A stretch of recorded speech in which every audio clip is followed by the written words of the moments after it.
નમસ્કાર, આપ જોઈ રહ્યા છો નેશન પ્લસ ન્યૂઝ. હું છું આપની સાથે હેતલ ભગત.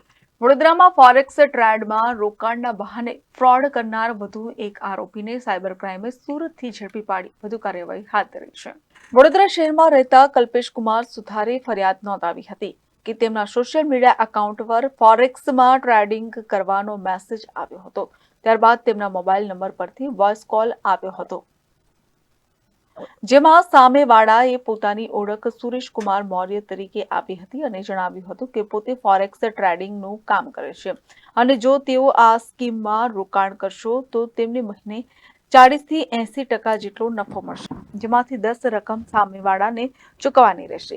જેથી તેમની વાતોમાં આવી વેબસાઇટ પર રજીસ્ટ્રેશન કરાવ્યું હતું. ત્યારબાદ MT5 એપ્લિકેશન ડાઉનલોડ કરાવી હતી.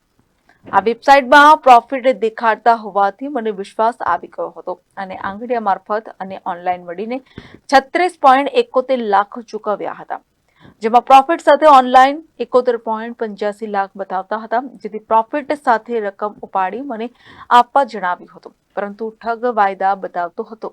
જેથી વારંવાર ફોન કરવા છતાં ઠગ નાણાં પરત આપતો ન હતો અને ફોન પર સ્વિચ ઓફ કરી દેતા છેતરપિંડીનો અહેસાસ થયો હતો.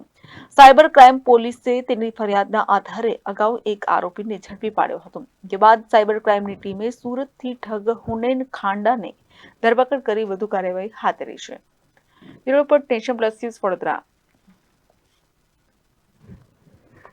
સમાચારોના સતત અપડેટ માટે નેશન પ્લસ ન્યૂઝના યુટ્યુબ ચેનલને સબસ્ક્રાઇબ કરો, બેલ આઇકન દબાવો અને ફોલો કરો ઇન્સ્ટાગ્રામ, ફેસબુક અને ટ્વિટર પર.